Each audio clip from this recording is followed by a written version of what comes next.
Natin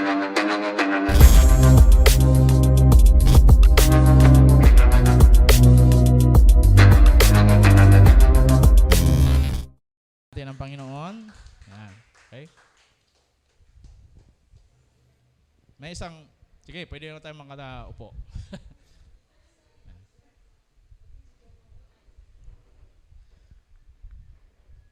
Sinulat ni Bill Gates sa kanya, isa sa kanyang mga libro. Sabi niya, may isang taong nagtanong sa kanya at tinanong ano ang sikreto niya sa kanyang pagiging matagumpay, success. So, all we know, alam naman natin lahat, di ba? Si Bill Gates ay naging record holder, parang naging pinakamayamang tao. Ngayon hindi na yata siya, pero siya ay naging pinakamayamang tao sa buong mundo. So, yun. At may nagtanong daw sa kanya, sabi niya, ano ang sekreto niya sa kanyang pagiging matagumpay, success? Sabi niya, my managers. Mga manager ko. Di, siyempre, sabi na, how you hire your manager? Paano mo hina-hire ang inyong mga manager? Sabi niya, I question them with a basic question. Tinatanong ko sila ng mga tanong at meron akong there's one question, the last. Sabi niya, sa bandang huli, meron akong isang tanong na inihanda para sa kanila. Pag nakapasa sila, i-hard ko sila. Pag hindi ko sila i-hard. Gusto niyo malaman kung anong tanong yon? Sabi niya, siyempre, anong tanong yon? Tinatanong daw niya yung mga manager niya kapag nag-hire siya. Sabi niya, have you ever failed? Nabigo ka na ba? O naranasan mo na bang mabigo? Yan daw ang tanong sa kanila. Kapag ang sagot nila ay oo, kick out sila. Pero pag sinabing yes, sinabing naranasan na nilang mabigo, hard sila. Hina-hire sila.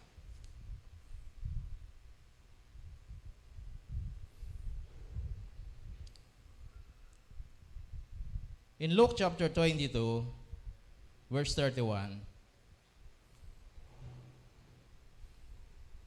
sinabi ni Jesus kay Pedro, Simon, makinig kang mabuti. Humingi ng pahintulot si Satanas sa Diyos na subukin niya kayong lahat tulad ng pag-alis ng ipa sa mga trigo. Ngunit, nananalangin ako para sa iyo na huwag manghina ang iyong pananampalataya. At kapag nagbalik loob ka na, palalakasin mo ang pananampalataya ng iyong mga kapatid. In 2 Corinthians chapter 1 verse 3 to 4, sabi niya, purihin ang Diyos at ang Ama ng ating Panginoong Jesucristo. Siya'y maawaing Ama at Diyos na laging nagpapalakas ng ating loob. Pinalalakas niya ang ating loob sa lahat ng ating paghihirap para sa pamamagitan ng kalakasan na kaloob na ibinigay niya sa atin, pamamagitan ng kalakasan ng loob yan, na ibinigay ng Diyos sa atin ay mapalakas din natin ang loob ng ibang naghihirap. Isa sa malaking konsiderasyon pag nag-a-apply po tayo ng trabaho ay kailangan mo ng experience. Diba? Kaya yung iba hindi maka-apply kung minsan kahit kumpleto sa dokumento. Minsan dahil kulang sa experience. May panahon na uso-uso yung nursing, di ba? Daming mag-hire ng nursing. So ang dami nating nurse na nag-aral, nag-graduate. Problema, wala nang diba? Dahil lahat gusto mag-abroad, dahil gusto nurse. Malaki ang kita sa nurse. Kaya ang ginagawa ng mga mapagsamantalang mga ospital at mga doktor ay para ma-hire kasi yung isang nurse. Kaya ang daming mga nagpunta sa call center ng mga nurse. Ang bagsak nila, call center. Ang nangyari, sinasamantala ng mga ospital at mga ibang doktor. Kaya para magkaroon ng experience yung isang nurse, pagjujutuhin nila sa ospital. Di ba? Pero ang nakakalungkot, nakakagalit, pagbabayarin pa nila yung nurse. Magtatrabaho na nga sa kanila ng libre, magbabayad pa. Bakit? Gustuhin naman din ng mga nurse. Bakit? Kasi experience. Kasi bibigyan sila ng certificate na meron silang experience for at least 6 months to 1 year, ang ganun. I-hire sila sa London, sa ibang mga bansa, kailangan may experience sila. So, anong gagawin? Magbabayad pa sila. Sila na nagtatrabaho ng libre. Di ba? Yun yung grabe itong mga, bakit di, di ba? Magtatrabaho na ng libre, magbabayad pa. So, yun yung nakakalungkot na pananamantala. But anyway, experience. Kaya sabi ni Jesus kay Pedro, darating, ano niya, i-qualify tayo. Kaya, ang mga karanasan minsan hinahayaan ng Diyos o madalas o hinahayaan talaga ng Diyos to qualify us. Amen? Kaya nga sabi niya kay Pedro, pag nanghina ka, babalik ka sa Panginoon. Sabi, pag bumalik ka, palalakasin mo rin ang iyong mga kapatid. Di ba? Kaya kung hindi mo naranasang manghina, hindi ka karapat-dapat magpalakas. Di ba? Hindi mo pwedeng, ay, kayang-kaya mo yan. Eh, ikaw nga, hindi mo pinagdaanan. Di ba? You are not effective. You are not qualified. Kaya sabi ni Bill Gates, kapag hindi ka pa nabigo, hindi ka karapat-dapat sa kumpanya ko. Wala ka pang karanasan. Di ba? Hindi niya tinatanong kung gaano ka katagumpay. Ang tinatanong niya, naranasan mo na bang mabigo? Di ba? That's the experience. Yan yung karanasan. Kaya nga dito, sabi ng Panginoong Hesus kay Pedro din, manghihina ka, pero darating ang panahon. Pag nagbalik loob ka, kaya tignan nyo naman kung paano ginamit si Pedro. Peter the evangelist. Siya lang naman yung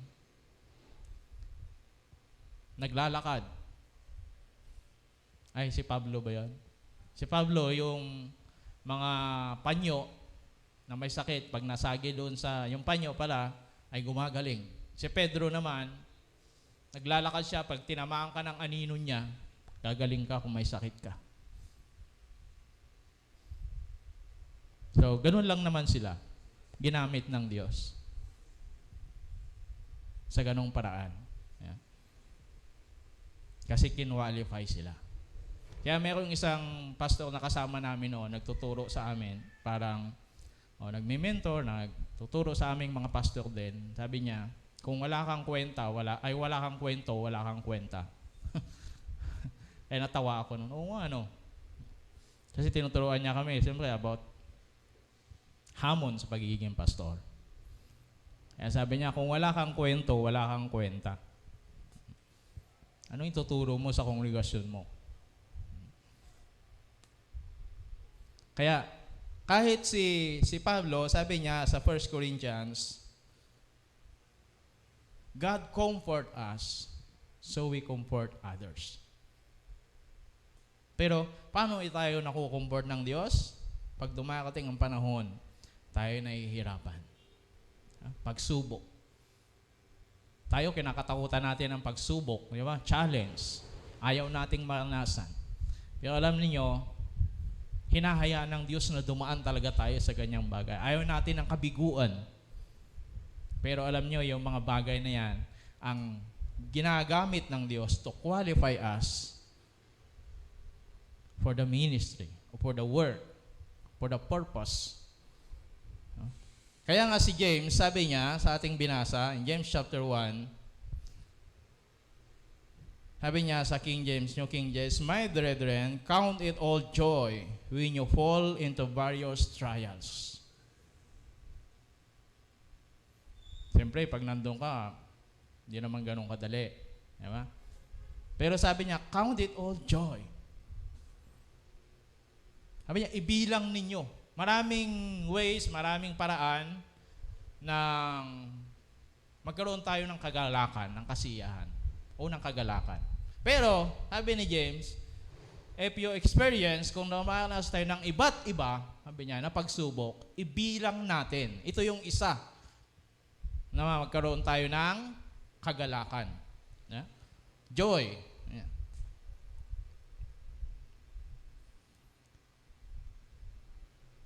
Mahalaga na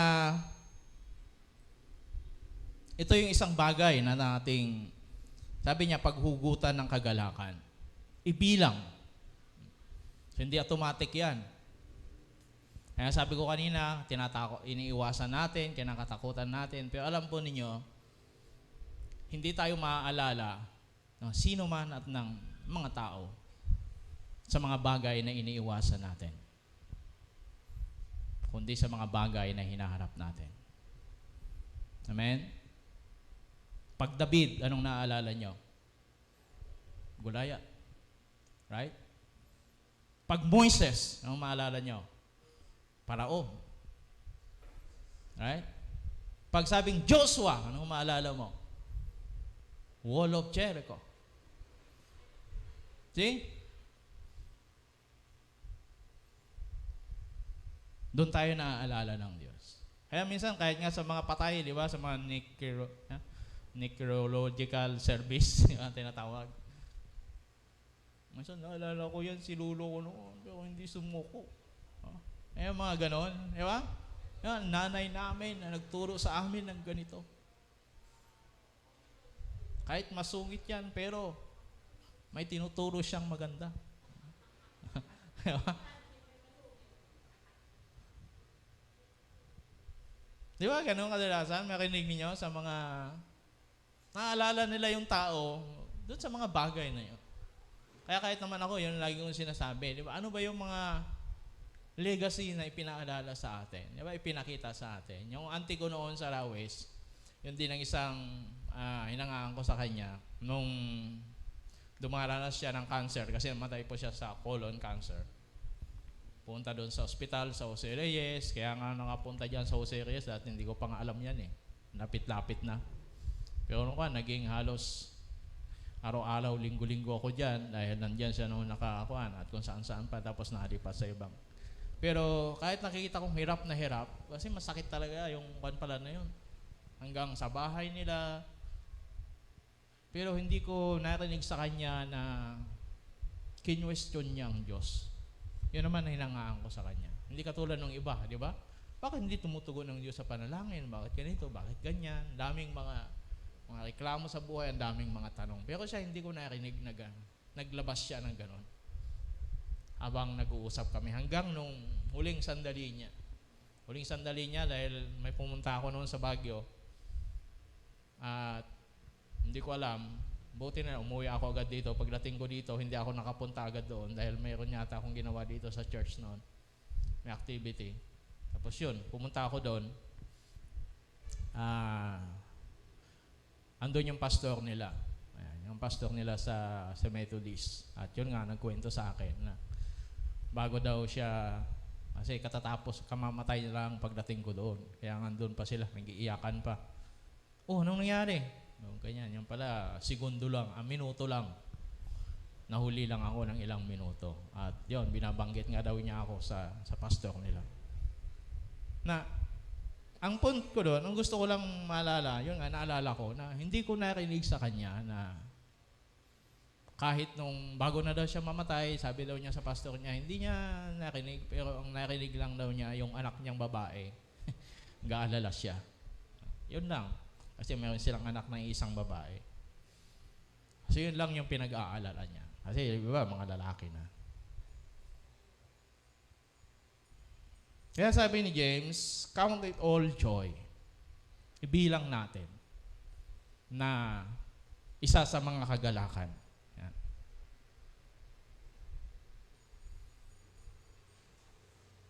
Dear brothers, sabi niya, and sisters, when you troubles, sabi niya sa New Living Translation, dear brothers and sisters, when you troubles of any kind come to your way, darating sa inyong buhay, sa inyong landas, consider it an opportunity for great joy. Napakinggan ko kay Dr. Miles Monroe, sabi niya, sa mga Chinese pala, wala daw sa kanilang problema na salita. Kaya tingnan nyo, kahit ang hirap ng buhay nila, nagsosurvive sila. Di ba? Di katulad sa ibang mga bansa ng mga progressive nation, daming nagsusuicide, may problema lang ng konti. Di ba? Pero sa kanila, may narinig na ba kayo? Di ba? Na Chinese, nagpakamatay dahil sa gutom, dahil sa hirap ng buhay. Di ba? Kasi wala daw sa kanilang salitang problem, ang salita sa kanila, opportunity. Oh, talaga. Kaya ganun sila ka-survival. Ganun sila. Kaya sabi niya rito sa New Living Translation, siguro Chinese yung ibang one dito, translator. Sabi niya, when troubles of any kind come to your way, kung may dumarating mga pagsubok sa inyo sa anumang paraan, anumang klase, sabi niya, consider it opportunity for great joy. Isang oportunidad ng may dakilang kagalakan. Kaya gusto nyong mag-qualify sa isang misyon o huwag tayong matakot. Amen? Kaya tayo siguro hindi nagiging qualify kasi iwas tayo ng iwas. Di ba? Kasi ayaw natin talaga eh. Pero alam naman natin sa Panginoon, walang shortcut. Dadaan ka talaga sa tamang proseso. Hindi pwedeng shortcut sa Diyos. Sa atin siguro pwede magsuhol ka, di ba? Alala ko, anong kumukuha ako ng lisensya, sabi sa akin, punta ka na lang doon. Ganon. Sabi ko, hindi. Gusto kong maranasan yung tamang proseso. Kaya ayun, hindi ako nakapasa sa exam. Isa na lang. Grabe. Kaya sabi ng nag-check ng exam, sir, pwede pa naman, balik ka bukas. Pwede pa? Oo. Kasi naginayang din siya, sabi niya, isa na lang, sir. Kasi yung ginawa ko, in-applyan ko, professional. Ang problema, hindi ako nag-review kasi may exam. Kaya pala yung mga kasama ko, nagkakanda-ugaga sila, nag-aagawan sa isang papel. Ano ba yun? Yung pala, reviewer yun. Pero nag-exam na ako. Ano to? Hindi pala ako. Sabi ko, ay, kaya pala yung mga mga nasa likod ko nag-aagawan. Sabi ko, sa papel na yon. Yung iba, binibili pa daw. Pero nabanggit na yon sa akin tapos ng exam. Yung mga kasama ko nag-exam. Ako nga, bumili pa ng, ano yan? Reviewer. Ha? Di, yun na. Chinik yung exam namin. Sabi ko, sayang sir. Isang point lang, isang punto lang. Kaya inopera na agad ako. Sabi ko, balik ka bukas. Sabi na ganito, ganyan. Di pag uwi ko, nag-review ako. Yan. So kinabukasan, balik ako. Kaso lang, non-pro na lang. Kaya yung lisensya ko, non-pro eh. Hindi dapat professional na. Pero nga, naalala ko lang, ang Diyos gusto niya talaga dumaan tayo sa tamang proseso. Kaya madalas kinu-qualify tayo ng Panginoon para sa isang misyon, para sa isang gawain, isang pagpapala, isang blessing. Naalala ko si Ate Beth. Baka nanonood. Naalala ko yun minsan eh. Naalala ko pala. 2 beses ko naalala. Yung tights niya, nawala, nanakaw. Yung una, galing siya ng Cubao yata. Nalaslas yung bag niya, nakuha, yung pang tights pa niya. Tapos naman, galing siya ng ibang bansa, ayaw ko, Taiwan ba yun? O ano, parang gano'n yun. Yung pang tights na naman niya, nawala. Sabi, pang tights ko pa naman yun. 2 beses na gano'n. And I believe, kahit gano'n nangyari, hindi maganda, I believe you is the way na ang Diyos pinalakas siya. Kasi hindi naman siya nagtampo. Kaya hindi ako nagtataka kung bakit naiipon yung tights niya. Di ba? Doon sa trabaho niya, kaya hindi siya nakaka-attend ng church. O nakaka-attend siya siguro ng live. Kaya nung nag-tights siya ng Yung, di ba, sabi ko, i-post yung mga, nung nakita ko, sabi ko, hindi na ako magtataka na kaya niyang gawin yon. Because I believe God qualify her. Kaya madali na niyang magawa at nagagawa niya. Naipon niya, minsan ako, bayaran ko na lang. Minsan wala na. Pero, yun yung mga bagay na sinasabi ko, na may mga pagkakataon sa buhay natin, nakala natin, hindi maganda. Diba? Siyempre, ganun talaga ang unang tingin natin. Kaya nga sabi ng Panginoon, Proverbs chapter 3 verse 5, don't lean with your own understanding, but trust in the Lord. Kasi perception natin na gano'n, bakit gano'n, di ba? Tatanong tayo, but we don't know, hindi natin alam. Kaya may binabanggit dito, sabi niya, count ito, ay yung sunod, sabi niya, when you fall into various trial. Hindi niya sinabi, if you fall. Ngayon sabi niya, when you fall.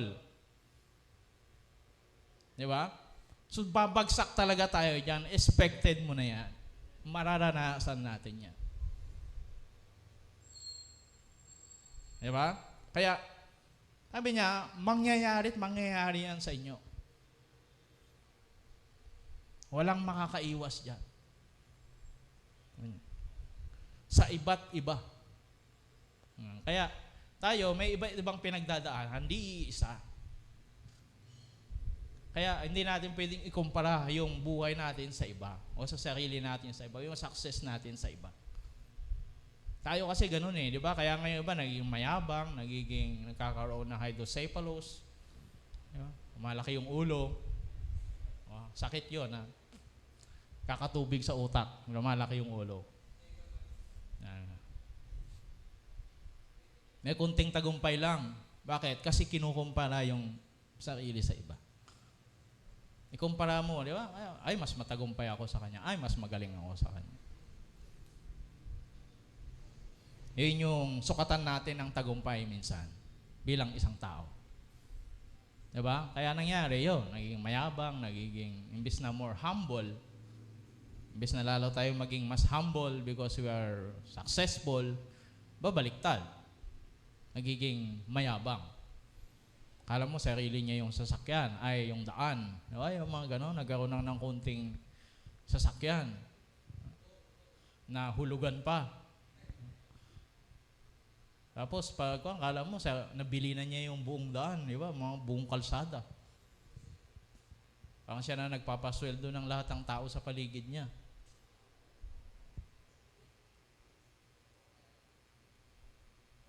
Sabi niya, when you fall into various trial, darating tayo dyan, maranasan natin yan. Yun po yung sinabi ni James. Yun sabi niya, lahat tayo. Kaya nga sabi doon sa 1 Corinthians, huwag mong isipin, di ba? Na yung pinagdaanan mo, naranasan yan ng lahat ng tao. Tayo minsan, masyado nating napipersonal. Di ba? Yung mga nangyayari sa buhay natin. Bakit ako lang? Di ba? May mga ganon minsan. Bakit ako? Bakit? Sino ka ba? Yung mga tanong mo din sa sarili mo, di ba? Ganun, masyado natin, parang ikaw lang yung ganun, diba? Nagsasuffer, parang ikaw lang yung, mas malala pa nga yung iba. Kaya nga sabi ni Pablo, sabi niya, huwag mong isipin, dahil lahat, yung mga pinagdaanan mo, pinagdaanan na rin ng iba. Yung iba nagtagumpay. So, kaya sabi niya, lahat iba-iba. And when you fall into various trials. So, iba-iba ang ating mga pinagdadaanan. So, dahil dyan, sabi niya, para maging count in all joy, sabi niya, knowing that the testing of your faith produce patience. Kailangan alam mo o inaalam mo. Kasi kung hindi mo alam, without knowing, without joy. And then, bagsak. Sabi niya, My brethren, count it with when you fall into various trials, knowing that the testing of your faith produces patience. Yeah. So, knowing. So, mahalaga yun. Mahalaga yung ating paano tayo mag-isip. Na? Paano natin to inaalam. Knowing. Ano yung knowing mo? Ano yung dapat mong alamin? Nasabi niya, ang pagsubok sa iyong pananampalataya nagbubunga ng pagtitiyaga. Kung wala ka namang karanasan, hindi ka magtsatsaga. Di ba? Magtsatsaga ka. Kaya nga tayo, ayaw nating maranasan yun. Ayaw nating harapin. Kaya ngayon, baka tayo pinagdadaan tayo sa school of perseverance, school of patience. Maalala nyo si Job, yung kanyang naging karanasan. Sabi ng mga ibang scholar, hindi naman sila magkasundo, pero ang isa sa pinaka-common o napagkakasunduan ay hindi lalampas ng o hindi bababa ng 10 taon. Yung iba, sabi nila, 17 years na naranasan niya yung ganong klaseng sitwasyon ng buhay. Yung sunod-sunod na yon, di ba? Pero kung binasa mo, siguro wala pang 1 minute. Di ba? O kaya 1.5 minutes siguro pag binasa mo yon. Pero yung proseso na yon, matagal po yon. Hindi ganun lang yon. Una, nawala yung kanyang mga ari-arian, mga hayop, mga kahayupan. Di ba? Then, mga pamilya, part ng pamilya. Di ba? Hindi ko, nagkasakit yung pinakahuli. Hanggang sa yung asawa niya, sabi niya, sumpahin mo na yung Diyos mo at ang matigok ka na, mamatay ka na. Siguro, para sa akin lang, pero ito yung parang perception ko doon, o pananaw ko doon. Yung asawa niya, dahil sa pagmamahal niya kay Job, siguro naawa na siya. Di ba, minsan ganun tayo. Naawa na lang siguro siya, sabi niya, kawawa na. Wala siyang magawang tulong. Kaya buti pa, mamatay ka na para matapos na yung paghihirap mo. Kaya sabi niya, sumpain mo ng Diyos mo. Pero mali nga lang yung paraan. Kaya sabi ni Job sa kanya, nagsasalita kang wala sa sarili. Wala ka sa pag-iisip. Amen. Siguro yun yung isang dahilan bakit sinabi niya na sumpain mo na mamatay ka na. Kasi hindi ka naman namamatay. Parang nahihirapan ka lang. Naalala ko yung isang bata noon na pinag-pray namin na may sakit. Sabi ng lola niya, Pastor, kung pwede nga lang pa-injection na lang namin ng mercy killing. Dahil kami higit na nahihirapan habang tinitignan namin siya. Kasi sinukuan na ng ospital. Dito dumadaan yung pagkain niya. So, pinag-pray namin yung gumaling, pero hindi naman instant. Pero gumaling yung bata. That's the first time na nag-pray ako, pinalayas ko yung mga tao sa paligid ko. That's the first time in my life. Kasi yun namang dealing sa akin ng Holy Spirit di ba? Sabi ko, kung nag-aalinlangan kayo, lumabas na lang po kayo. Buti hindi ako iniwan ng member. Yung iba lang lumabas. Yung nag-imbita sa akin, nagsabi sa akin na member, hindi ako iniwan. Naniwala siya. At least may kasama ako. Yung iba, lumabas. Yung lola, yung member, saka ako. Saka yung bata. So, 4 na lang kami. Yung nanay, ayaw nga pumasok Iyak nang iyak sa labas. Yung lola, yun ang nagkukwento. Yung nanay, hindi na makapagkwento. Hindi na makapagsalita. Anyway, ito yung mga bagay na dapat nating malaman. Alamin natin. Sa ganon, malaman natin yung dahilan. Ano yun? Produces patience. Hebrews chapter 10 verse 36 sabi, you need to be patient in order to do the will of God and receive what He has promised. Sa Tagalog, mayroong mas maganda. Sabi niya, kailangan nyo ng magtiis, kailangan nyo ng pagtitiis. Sabi niya, para magawa ninyo ang kalooban ng Diyos. So, ang pagtupad sa kalooban ng Diyos, we need patience. Kasi, proseso yan. Walang instant. Dumadaan tayo sa proseso. Si David, bago naging great king, alam niyo ba kung gaano ang pinagdaanan niya? Di ba? Magpasto ng tupa, humarap kay Goliath, kung ano-ano pa. Kinudita pa ng kanyang anak. Yung tatay niya, tinuring niyang tatay. Di ba? Pinagtangkaan siyang patayin. O si Saul, King Saul. Nainggit sa kanya. Pero ng jealousy. So, kung ano-ano. Then, he became king. And a great king of Israel. But siyempre, kahit great king siya, may mga failure din siya sa buhay. Pero binansagan siya ng Diyos. A man after God's own heart. Ang hirap kong hanapin paano ang translation dito sa Tagalog. Tingnan ko sa iba't ibang translation. Dahil kahit ako parang nahirapan akong pakahulugan sa Tagalog. Pero ang pinakamadali ay pinakamalapit na pagkakasalin na nagustuhan ko ay yung lalaking malapit sa puso ko. Ayun yung pinakamalapit na para sa akin. Ang lalaking malapit sa puso ko. A man after God's own heart. Pero parang ito yung lalaki na malapit sa puso ko. Kaya sabi ng Panginoon sa kanya. Yung iba sabi niya, ang malalaking sumusunod sa gusto ko. Ang lalaking, pero mas gusto ko, ang lalaking malapit sa puso ko. Isa siguro sa naging dahilan because David is a man of worship. Isa siyang lalaking palasamba sa Diyos. Yeah. Kaya kahit mga panalangin niya, dinadaan niya sa awit. Kaya nga may Psalms. Yeah. Pinakamaraming sinulat niya sa Book of Psalms. So you need patience, sabi niya, to be patient in order to do the will of God and receive what He has promises.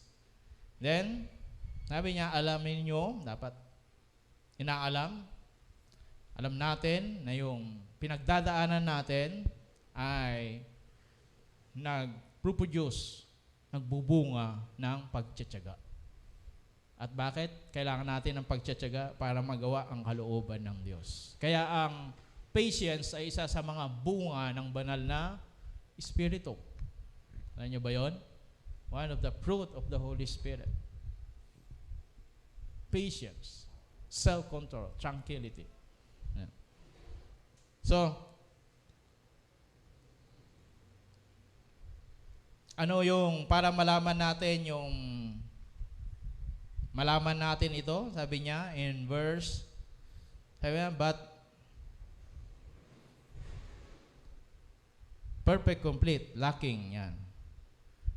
That you may be perfect and complete, lacking nothing in any of your lacks. Yan, lacking nothing.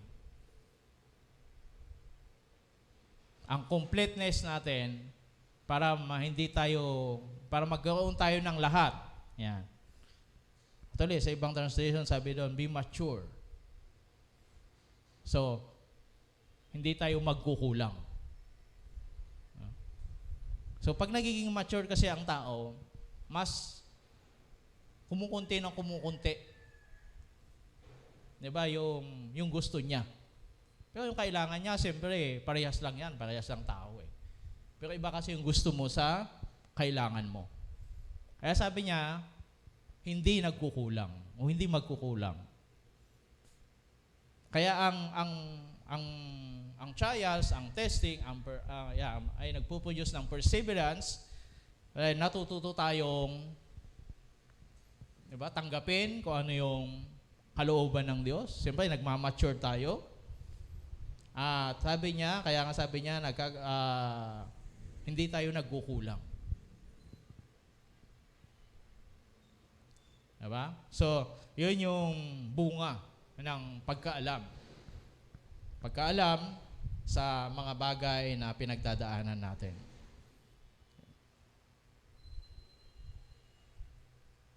Ang mga hamon, mga trials natin ay ginagamit ng Diyos para tayo ay mag-produce ng patience, ng maturity, at dahil yan, mas, syempre, napapalapit tayo sa Diyos. So parang kung lang yan eh. The more na tumataas ka, pag imaginein mo, lumiliit ang tingin mo sa mundo. Habang bumababa ka naman, lumalaki. Diba? Kaya si Brother Johnny, naalala ko yung isla daw na pagmumulan nila, nalalangoy sila, yung huling kuwan nila, sabi niya, ang laking isla, pero pag nasa Pampanga, nakita mo, ang liit. Kasi sa layo. 1 milya daw yata yun, o 2 milya. Kaya sabi, ang laki-laki ng isla na pinagdalhan sa amin. Tapos pag nasa Pampanga na, nasa Dalampasigan ka na, kita mo yung isla, ang liit. Sabi, ganun kalayo. Lalangoyin namin yun. Survival. Mula doon, lalangoyin namin hanggang magkakadating sa Pampang. Ang mahirap pa niya, sabi niya, pababayaan ka lang. Pag talagang kita nila yung paggaganong-ganong ka lang, hayaan ka nila yan. Kapag nakita lumubog ka na, sa kanila i-rescue. Kasi may mga speedboat na sumusunod naman sa kanila. May mga sa kanila i-rescue. Yung ang layo. So ganun tayo. The more na tumataas din tayo, the more na lumalayo tayo sa mundo, the more na lumiliit ang tingin natin sa mundo. That's the fruit ng maturity. Kaya pataasin natin yung pananampalataya natin sa Panginoon. Amen? Kasi the more na bumababa ka, mas lumalaki. Kaya, yun yung sinasabi niya rito na lacking nothing. Hindi ka magkukulang. At iyon, kailangan alamin natin. At ngayon, sabi niya, kapag nagkukulang tayo ng karunungan, humingi tayo sa Diyos. Kasi ito yung sinasabi ko kanina, na pag nandun na tayo sa ganong sitwasyon, madali lang pag pinag-uusapan eh. Diba? Pag nagtuturo ka o pinapakinggan natin, parang napakadali. Pero pag nandun ka na sa proseso na yun, hindi ho madali. Diba? Kagaya sabi ko, pag binabasa natin yung buhay ni Job, di ba? Sabihin natin, ay, ang dali lang. Alam na natin yung bunga, yung susunod eh. Pag binabasa natin yung kasaysayan ng buhay ni Joseph, parang tingin natin, alam ko na kasi, ito, magiging kuha naman to eh. Pero kung nandun ka, ikaw yung nandoon, hindi ho madali yun. O baka hindi ganun yung reaksyon natin. Diba? Saan naging reaksyon nila? So, kaya ang sabi ni James dito, pag nagkulang kayo ng karunungan, kayo karunungan na to, connected dito sa trials. Hindi na yung karunungan sa mundo, hindi karunungan na IQ, o ano pa man, kundi yung sinasabi niya rito na wisdom na hingin natin sa Diyos para matanggap natin yung sitwasyon, para malaman natin at ano ang gagawin natin. Diba? Doon sa sitwasyon na yon, sa trials na yon. Diba? Kasi kaya nga, anong gagawin ko? Diba? Pag gano'n, lalo na kung unexpected, anong gagawin ko? Bakit naman? Diba? Ang daming tanong agad. So, ganun yung mangyayari. So, anong gagawin natin? That's wisdom. Wisdom that comes from above. Kaya hingin natin agad karunungan galing sa Diyos. Okay, andito na ako, Lord. Give me wisdom. Discernment. Kaya nga sabi niya, kasama niya ito doon sa trials na binabanggit. Kasi, pag dumating tayo sa mga sitwasyon na, yon, lalo na kung aspect, gumagawa tayo ng mga decision, di ba? Na kung minsan ay permanenteng desisyon sa temporaryong sitwasyon. So di ba? And then magsisi ka man, wala na kasi permanente yung ginawa mo. O nagkamali tayo ng desisyon, isang permanenteng desisyon, ay temporary lang yun. Diba? So, yun nangyayari. Kaya we need wisdom. Kailangan natin dito. Hindi IQ ito. Karunungan, anong gagawin natin? Anong desisyon ang gagawin natin? At sabi niya, kung magkulang kayo, humingi tayo sa Diyos. Hahayaan ng Diyos, pero ang Diyos may solusyon. Yeah, there's a problem, there's solution. Diba? Alam natin yung mga ganong salita. Pero, ano yung solusyon? Yun ang hingin natin sa Diyos. Wisdom from God. Ano ba yung wisdom from above? Sabi niya, but the wisdom from above is pure first of all. Yan. It is also peaceful, gentle, and friendly. Is full of compassion and produces a harvest of good deeds. It is free from prejudice and hypocrisy.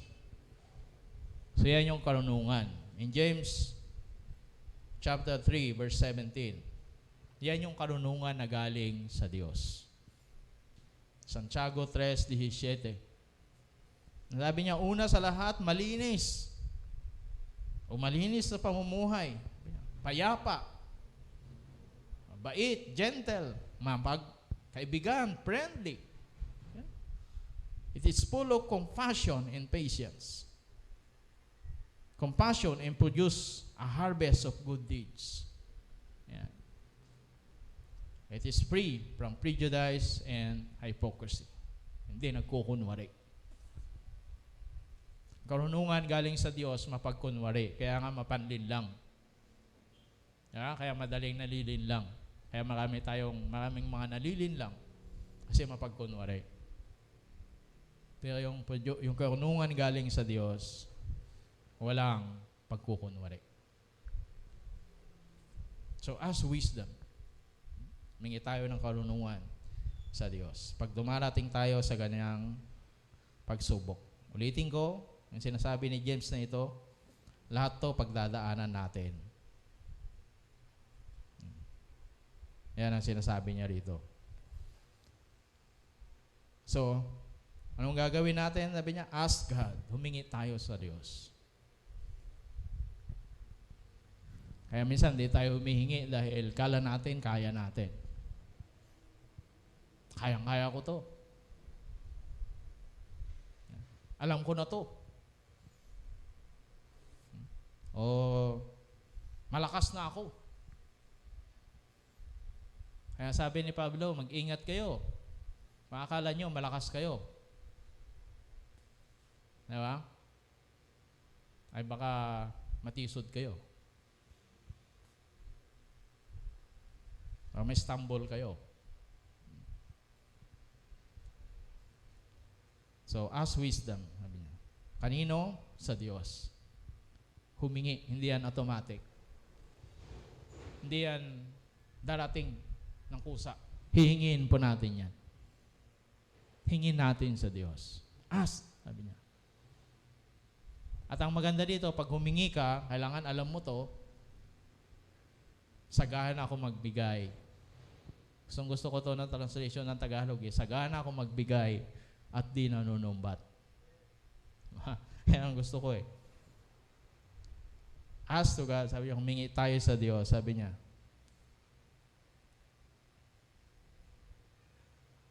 Lack wisdom, sabi niya, ask to God, who gives of all liberally and without reproach. It is will be given to you.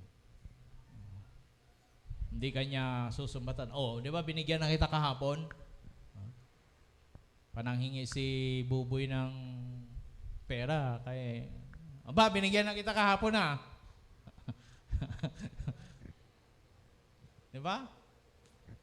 Pero salamat sa Diyos, hindi ganon. Amen? So, anytime, yun sinasabi doon. Huwag tayong mag-alinlangan. na lumapit sa Kanya. Kasi hindi siya nanunumbat. Ba, dami ko nang binigay na wisdom sa iyo. Hindi mo ginagamit. Dahil alam po ninyo, hindi nyo pa alam. Makinig kayo. The success of the seed is not outside. It's not from the outside, but from within. Diba? Kasi, nandoon sa loob. Kaya sabi ng Panginoon, sabi niya, exceedingly, God, sabi niya, can do exceedingly abundantly beyond what I ask or imagine. Ang Diyos na makagagawa ng higit sa pwede nating hilingin at isipin. Sabi niya, grabe. Ayon sa kapangyarihan, na naghahari sa atin. According to His power that works within us, through us, not come from above, not from outside. Kaya yung success, yung potential ng isang buto, pag tinanim mo yan, hindi yan magmumula sa labas, nasa loob ng buto. Yung kahoy na mamumunga, lalaki at mamumunga, diba? At magpupudyos ng bunga. Nasa loob ng buto, hindi galing sa labas. Siyempre, nakakatulong yung lupa, di ba? Yung mga ganyan niya. Pero nandun yun. So tayo nandito yun. Kaya yung great potential mo, nandito yun. Wala kay pastor, wala sa simbahan. Wala kay Brother Louis, kay Brother Renz, Genesis. Mga kabataan, wala kay Brother Renz ang potential. Nasa sa atin yan. Nasa sa'yo yan. Yeah? Kaya tandaan niyo yan. God will do exceedingly abundantly. Higit sa pwede mong hilingin at isipin. Kay Madin, yan, ganyan ang potential na meron po tayo. Na meron ka. Nasa kalooban mo. Kapangyarihan ng Diyos. Kaya magtataka ako minsan, sabi niya, hindi ko hinulubos sinagap, ito magiging general, isang huhugin, di ba? Isang, di ba? Ito, magiging pinakamayamang tao sa tundo. Di ba? Na isang magbabasura lang noon, o kaya ito, di ba? Di ba? Minsan, gugulat kayong mga ganon. Ito, isang ganito lang noon. Paupo-upo lang to sa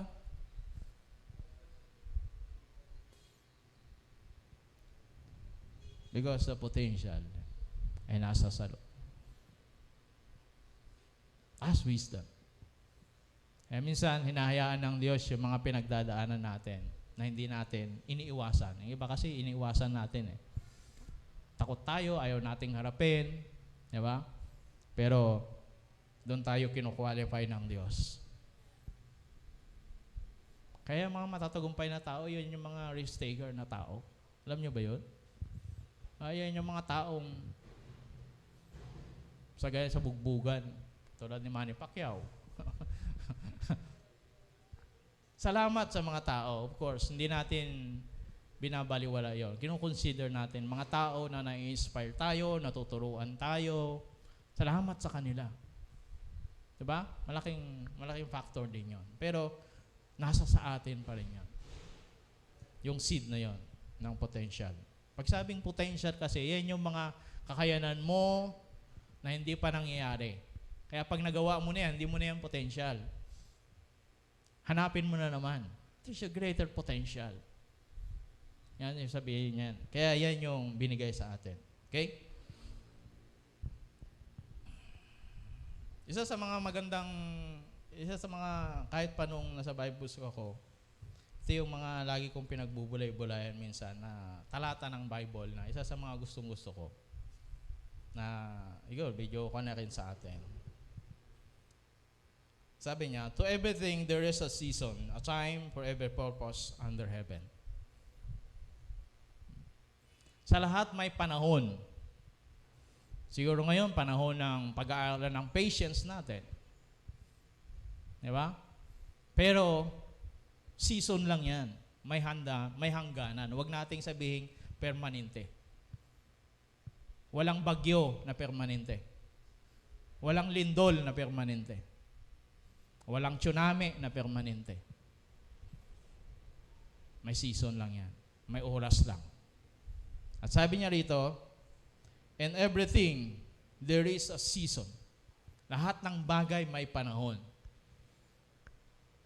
Kaya alam niyo, ang isang prutas, pag panahon niya, masarap siya. Pero pag hindi niya panahon at pinilit, hindi siya masarap.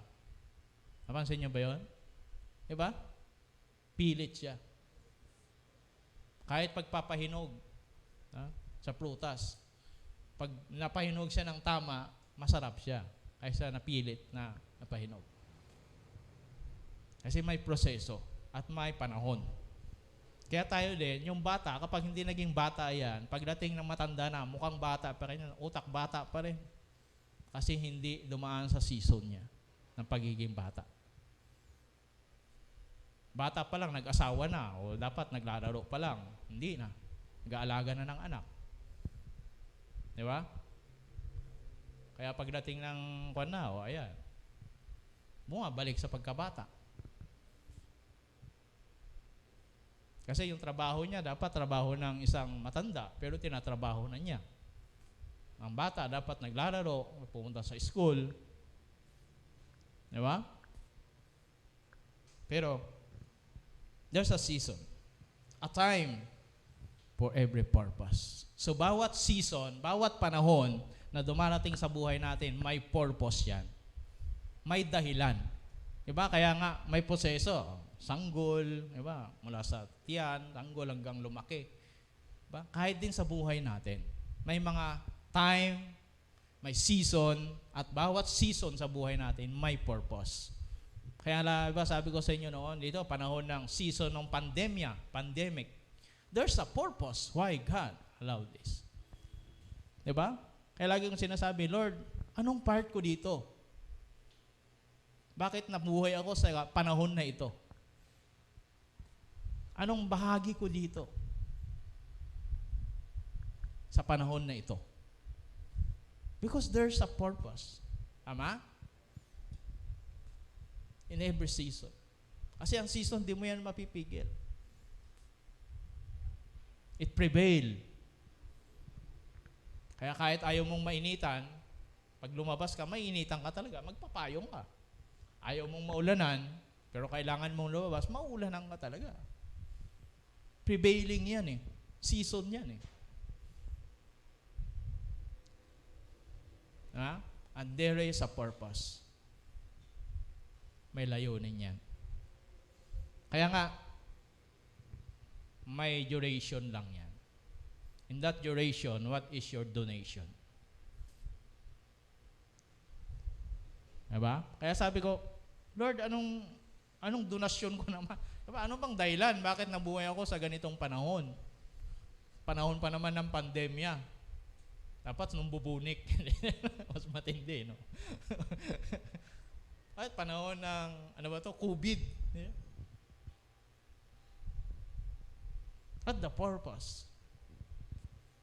Anong pwede nating, and tandaan po natin, sabi niya, so everything, there is a season, a time for every purpose under heaven.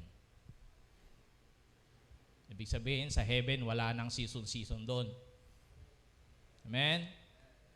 Dito lang yan. Kaya matatapos lahat yan. Kaya huwag tayong magmukmok, huwag tayong mawalan ng, diba? Under heaven lang yan. In heaven, wala nang season. There's eternal. Eternity. Napiling ng Diyos. Wala nang bubunik doon, wala nang American flu. Diba? Wala nang,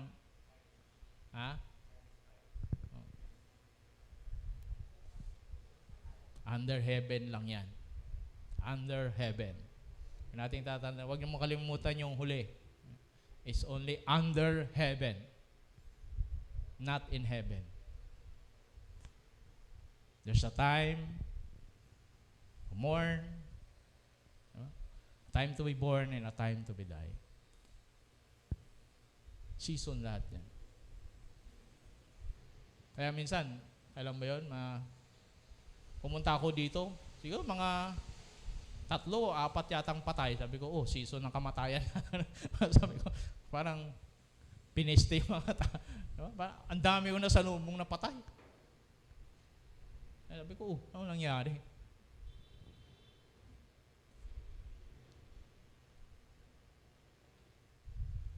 Lahat ng season, mapagdaanan man natin, huwag kayong mag-alala, is temporary. Just a season. And that is under heaven.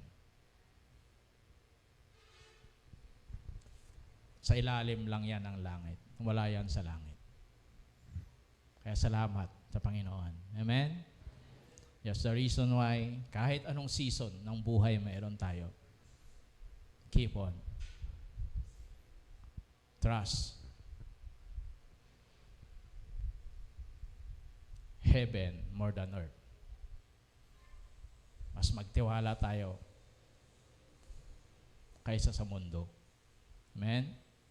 Salamat, sabi ko nga kanina, hindi natin binabaliwa sa mga biyaya, pagpapala, sa mga tao na nagagamit. Pero higit na pagtiwalaan natin is from above. Because doon wala nang season. Dito lang yan. Dito lang yan. Tayo sa mandaring yung mukha. Sige, patuloy tayong manalangin sa Panginoon. Continue to meditate the Word of God. Kaya natin na patuloy na mangusap ang Banal na Espiritu sa atin. Kung ano man yung mga personal na message niya sa atin. I believe God speak. Naniniwala po ako. Ang Diyos may mensahe, ang Diyos nagsasalita sa atin. Ang may pandinig ay makinig, sabi ng Panginoon. Hindi mo maririnig kung hindi ka makikinig. Church, we need to be listen. Kailangan makinig tayo. Dahil hindi mo maririnig ang tinig ng Diyos unless you listen. Ano bang pinapakinggan mo? Tinig ng mundo? Tinig ng sarili mo? Anong klaseng tinig? But sabi ni Jesus, my sheep listen my voice. My sheep listen my voice. Kung tupa ka ng Diyos, nakikinig ka sa tinig ng Diyos. Nakikinig ka sa tinig ng Panginoon.